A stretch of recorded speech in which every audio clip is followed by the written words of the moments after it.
According to Denver Broncos head coach Sean Payton, rookie running back Audric Estime is in line for more touches and looks. Could he provide a Broncos offense with a little bit of a spark? It's very possible. We'll tell you why we think he can here in the second half of the season on today's brand new episode, Locked on Broncos.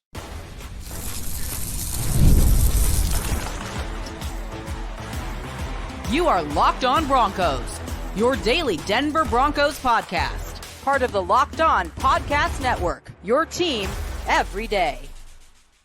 What's happening, Broncos Country? Welcome to another episode, Locked on Broncos, your daily Denver Broncos podcast, part of the Locked on Podcast Network, your team every day. Thank you so much, Broncos Country, all the everydayers out there, and all the first listeners for making the show exactly what it is. Make us part of your daily Broncos coverage routine every single day, all year long, wherever you get your podcast. We appreciate you so much. I'm Cody Roark, Broncos reporter for Mile High Sports, joined as always by Sayre Bedinger, site expert, predominantly orange.com. You can check our written work at those sites respectively, milehighsports.com, predominantly orange.com. And here's what we're going to break down on today's episode of the show, Broncos Country. The trade deadline is fast approaching, and the Broncos may not do anything. As Sean Payton said, hey, Superman is not walking into that building. We'll highlight the Broncos' approach to the trade deadline. On top of that, going back and watching the All-22 against Ravens, for Denver's offense, there were a lot of missed opportunities. Defensively, they simply got outworked. We'll go back and recap some of the key standouts from that. And we'll kick things off on today's episode of the show by talking about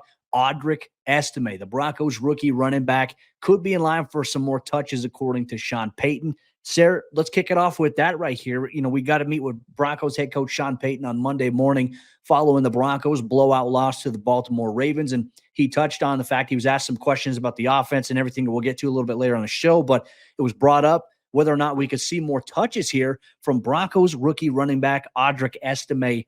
Here's what he had to say, and I'm curious for your thoughts. I think that's a good and fair question, and one that I think I would answer yes. I think we would all be excited to see a little bit more Audric Estime, Cody. I know that he struggled with some fumbles dating back to the preseason, had one against the Colts in the preseason there, has had a couple in the regular season as well, which is probably a big reason why we haven't seen more of Audric Estime early on. But, you know, he's one of those types of guys that when the way that he creates yardage after contact, I know that it's come with a bit of a ball security issue, but, you know, the Broncos had him carrying a ball around a couple of weeks ago, right? And just around the facility, like, you know, hey, get it high and tight as much as you can so that you sleep, you feel like you're holding a football as tight as you possibly can, right? I think when we see this guy out there on the field next, I hope that it's 10 plus carries. You know, when we get to see him get into a little bit of a groove, that's something that we haven't really seen from Estime this season, is playing a lot more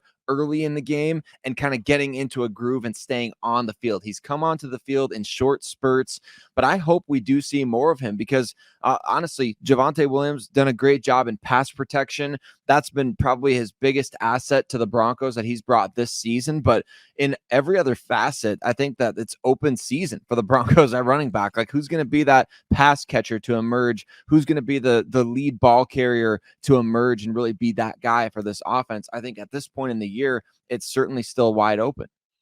I think until you find a steady and consistent hand for running back production here, you have to try to play around, right? Like you and I talked about it following the game, is that, hey, like Denver wants to build and grow, but yet they keep doing the same things offensively. And we're talking about the same issues on a week-to-week basis from a production standpoint.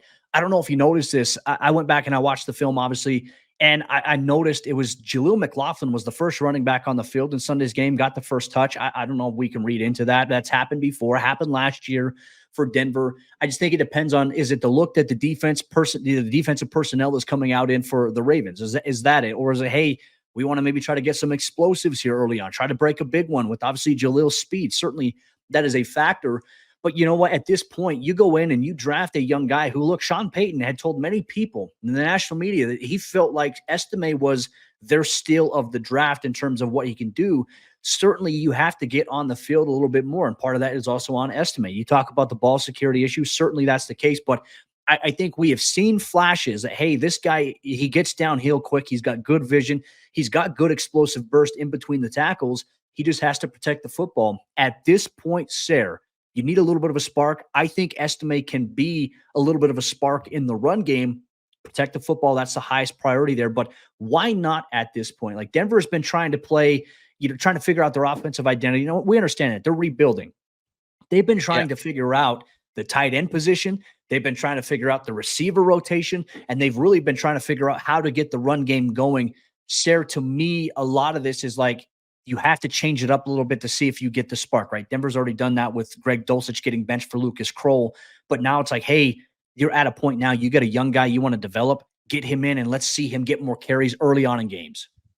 Well, the reality is, and sorry, I almost cut you off there, Cody, because you're great, brother. These numbers, and I mean, 6 of the first 9 games this season, Javonte Williams has had less than 4 yards per carry. Matter of fact, you can drop that down to 3.8 yards per carry or less in 6 of the first 9 games. I know that he had the really good game against the New Orleans Saints. I know that he has had a couple of games this year in which he's gone over 100 yards from scrimmage. Matter of fact, he had 84 yards from scrimmage against the Baltimore Ravens, but a huge chunk of that came on that one pass play across the middle of the field from Bo Nix for 34 yards. And so when you have 6 of your first 9 games averaging 3.8 yards per carry or less, and in some of those games, I mean, an abysmal number, it's just not something the Broncos can continue to rock with. That's just the reality of the situation. Not to mention, I mean, I know you and I have chatted about this before. I bring it up almost every week in our predominantly orange Slack chat about how weird is it that Javonte Williams,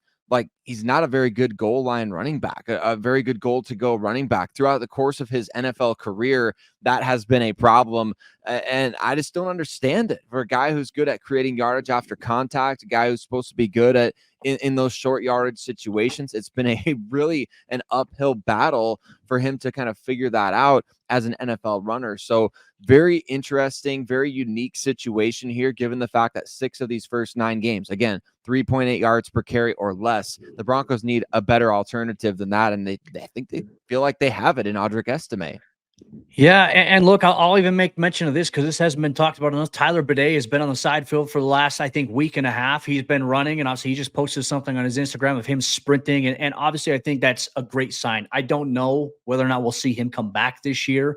We saw a little bit of a spark when he did get in early on in the year, but Denver's second half offense, look, the bye week ain't until after the Cleveland Browns Monday night game on December 2nd, by the way. It's going to be a cold, chilly one. It's already snowing here in Colorado. But that's a long ways away. I wonder if we can say it right now here following week 9. Okay, here in about the next 4 or 5 weeks, when the Broncos take the field against the Indianapolis Colts to open up coming after the bye, who's the running back? Who's the starter? What does the storyline look like for the offensive personnel? I'm very curious, and I would love to revisit that. But you need a boost in the run game. I know Denver's going more heavy tight end packages. You're seeing a lot of 12 personnel with Nate Adkins and also obviously Adam Trotman as the tight ends. We saw some fullback carries, which isn't necessarily, I think, something you want to see for the Broncos offense going forward, but you need to find a way to get the run game going. We'll touch on that a little bit later because that's something that Sean Payton said, hey, we have to be more consistent with. We'll dive into that a little bit later here on the show. But you go back, you watch the All-22 offensively, a lot of missed opportunities and some valid critiques, but also some, I think you see the game live. You see also people think, oh, well, Bo Nix missed this guy. We'll talk about some of those plays and why you have to go back and watch the film and see exactly what happened versus reacting to it live. That's why we're going to review the All-22 here on today's episode, Locked On Broncos. Today's Locked On Broncos is brought to you by our friends over there at Game Time, folks. And look, Game Time, they make it easier for you to go see the events that you want, whether that's sporting events, concerts, theater, or even comedy events that are going on in your area. And they have a brand new feature called Game Time Picks, which makes getting tickets to your favorite events even easier. Game Time Picks, they filter out the fluff to show you the only incredible deals that you can get on great seats, so you don't have to waste time searching through thousands of tickets. Whether you want to go see the Broncos take on the Kansas City Chiefs this week at Arrowhead Stadium, Game Time is the best place to get the best deals on the best seats in the house. And on top of that, really outside of Game Time Picks, they have all-in pricing where it shows you your total up front so you know exactly what you're going to pay without being hit by surprise fees at checkout. And as always, my all-time favorite feature inside the Game Time app, you want to see exactly what the action is going to look like from the seat that you're interested in buying tickets for. They give you that inside the Game Time app. So take the guesswork out of buying tickets with Game Time Picks. Download the Game Time app, create an account, use code LOCKEDONNFL for $20 off your first purchase. Terms apply. Again, create an account and redeem code LOCKEDONNFL for $20 off Download Game Time today. What time is it? Game time. Today's show is also brought to you by our friends over there at FanDuel Sportsbook, and FanDuel is America's #1 sportsbook, and the NFL season is in full swing, especially as things are heating up ahead of the NFL trade deadline. FanDuel has everything that you need inside the app, and right now, new customers can bet $5 and get $150 in bonus bets guaranteed if your first $5 bet wins. The FanDuel Sportsbook app gives you everything that you need to place live bets on the NFL all in one place. So when you get a hunch in the middle of the game, you can check out the latest stats, you can view live play-by-play, and so much more on the same page where you place your bets, whether that's money line, point spread, player props, anytime touchdown scores. FanDuel has it all, and you'll get started with $150 in bonus bets if you win your first $5 bet over there at FanDuel.com. That's FanDuel.com. Never waste a hunch and make every moment more with FanDuel, an official sportsbook partner of the NFL. You can't expect to beat teams like the Baltimore Ravens or the Kansas City Chiefs on the road if you miss opportunities that you're given throughout the course of the game. And the Broncos, unfortunately, missed plenty of those against the Ravens. Cody and I are going to break down some of what was seen on the All-22 film, how the Broncos can correct those mistakes going forward, and possibly use their failures against Baltimore to maybe beat the Kansas City Chiefs in this upcoming big-time AFC West matchup here. But Broncos Country, thank you so much for tuning in to Locked On Broncos every single day. You everydayers know that your boys Cody and Sayre, we got you every single day. So if you haven't already, if you're not already an everydayer, we would love it if you become one. Hit subscribe wherever you listen, as well as on YouTube. Cody, let's talk about the All-22 in this game, because I think people are interested to know your perspective on this, being that, I know the folks read your film breakdowns every week over there at Mile High Sports, but just to know your perspective, like Sean Payton says it after the game, he's always asked, like, what do you think of Bo Nix's performance? And he's always like, well, I can't really say because the game just got done. I have to watch the film. So you've watched the film. The thing that you texted me earlier was like, missed opportunities here. What did you see from this game? What do you want to highlight for the fans out there that are wondering, okay, we know they missed opportunities. What opportunities were missed and who's at fault? Yeah, let's start off here with the offensive side of the ball. We'll talk about Bo Nix in terms of where Denver was at. Let's talk about the first play, the interception, right? It's the same exact play design that they drew up against the Carolina Panthers with Adam Troutman, where he had the 37-yard catch and run, right? You have a motion here with Nate Atkins to the left side. You fake the toss to Jaleel McLaughlin. You boot back the other side. Now, last week against Carolina, it was Cortland Sutton lined up near where Nate Atkins was before the motion, right? And Cortland would run the corner. This time it was Adam Troutman lined up on the right side. Troutman was running the corner route. Lil Jordan Humphrey ran the same exact route coming underneath the formation there. And it was Cortland in Adam Troutman's position running the backside crosser.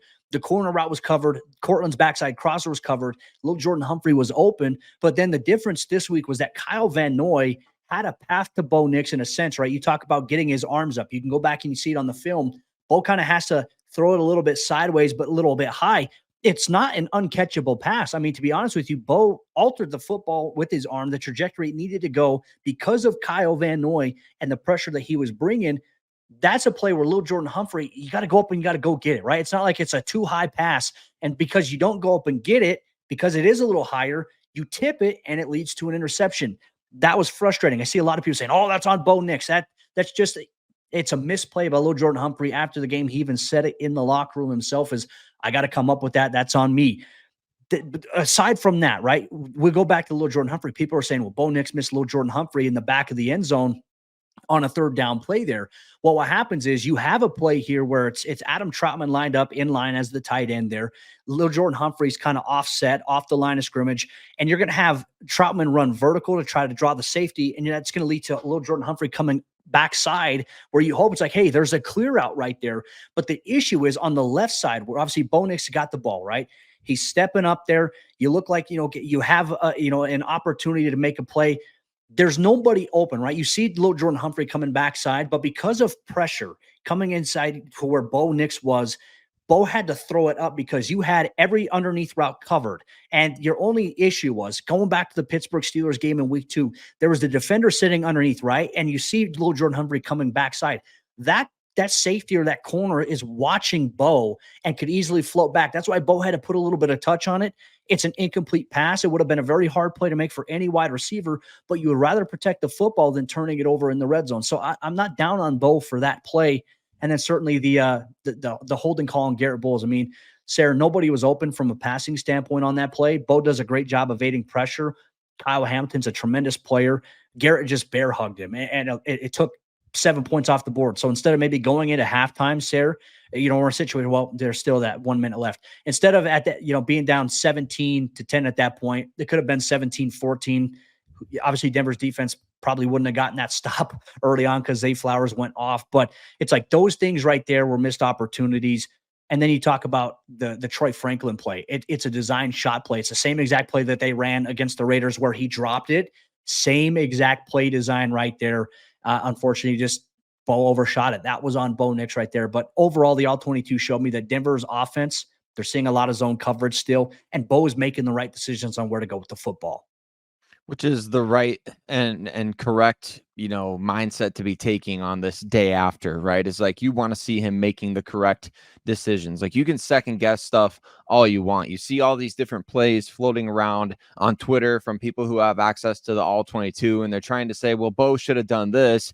And the thing that you and I were talking about off camera that's so frustrating is like, okay, well, if Bo did this and the play failed, then everybody's going to be on Twitter saying he should have hit this guy on the other side, on the back side of this. Madden has ruined it. Yeah, exactly. Madden has ruined it. And I think that's the, hindsight is 2020 kind of thing here. Obviously, Bo Nix has not been perfect. Obviously, Bo Nix has missed opportunities out there, but there's no question that the receivers, the same discussion that we had in the post-game episode, the receivers are the biggest problem for the Denver Broncos right now. When targeting Lil Jordan Humphrey, who you mentioned, the missed opportunity right at the first drive of the game, when targeting Lil Jordan Humphrey, Bo Nix's quarterback rating is 68.4.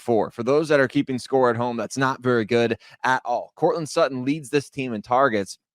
Then the next two guys on the list, running back Javonte Williams and Lil Jordan Humphrey. Those are the next two guys in line for the most targets on this team. The fourth guy is Troy Franklin, who currently has a success rate, according to Pro Football Reference, of 25.9%. And in terms of non-zero on the roster, like that's the worst. So to me, Cody, I know we want to see Troy Franklin grow, and I'm all for it. Get him the reps, get him the targets, get him the opportunities, get him underneath some of these deep balls. Let's see what he can do when he's actually, got those contested catch situations. Let's see Devon Vele in more downfield opportunities. Hopefully Josh Reynolds can come back and make a positive impact.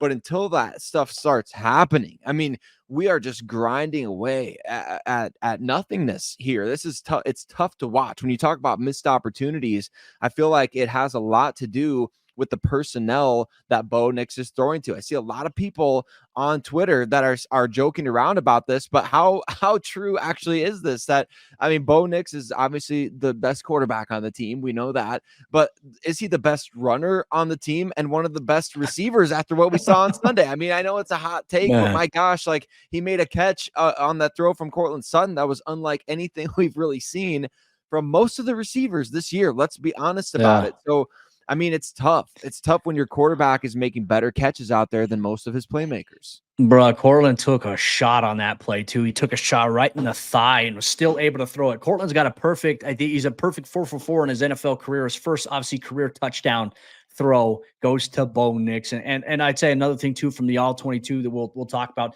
Let's be honest, defensively, that'll come out on Mile High Sports YouTube page as well.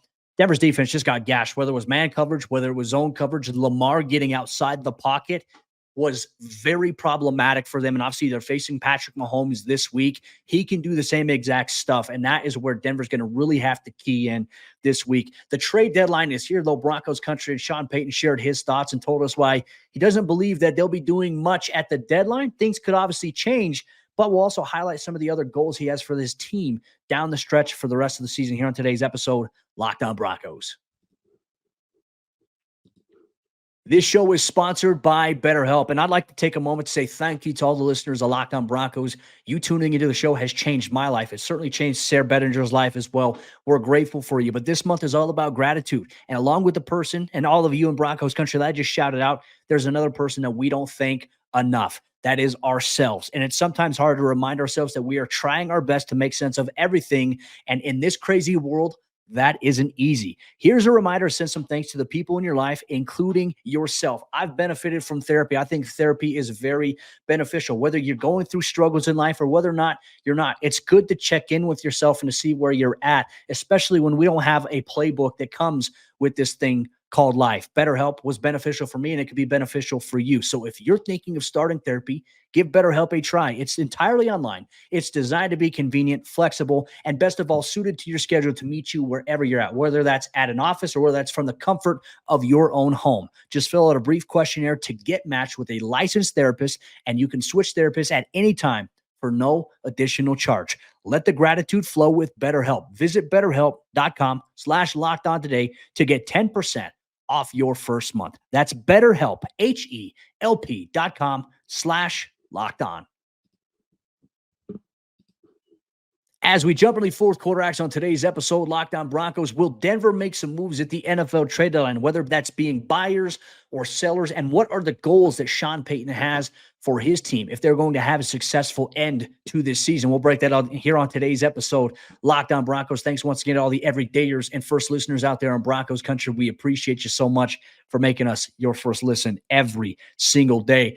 All right, Sarah, the NFL trade deadline is here. And look, you look across the landscape of the NFL, there's been some changes. The New Orleans Saints fired Dennis Allen, and that opened up some questions. Could they become massive sellers? At this point, I don't know if Denver wants to buy anybody right now from the New Orleans Saints that's going to make a difference right here. But we asked Sean Payton in his Monday press conference whether or not that, what his plan is, what's his approach to the NFL trade deadline. Here's what he had to tell us. Putting to bed the game we just played, and then the preparation beginning on Kansas City. Now, in the meantime, George and his staff will, I'm sure they'll get, there's always these last minute calls either way. George will keep me abreast. He'll walk in here if he thinks it's something significant. But honestly, the focus is on the guys in this building right here. Superman's not walking in.